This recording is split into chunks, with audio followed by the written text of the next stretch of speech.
Hello everyone, my name is Andrew Padola. I'm the maintenance manager for Prime Vacations. Today we're going to go over the cabinets in this home.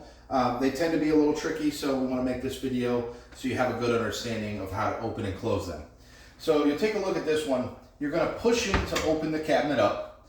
You'll see here there's a push pin that really works as a magnet. So as soon as that push pin is all the way in, it will lock in with the cabinet drawer and it'll stay shut. So just as simple as pushing it in.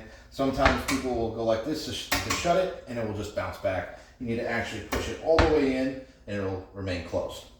Now these drawers are a little bit different.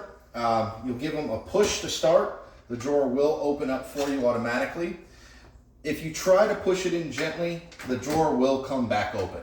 So this is a throw style drawer, meaning that you almost throw the drawer into it in order for it to catch that latch and softly close back in.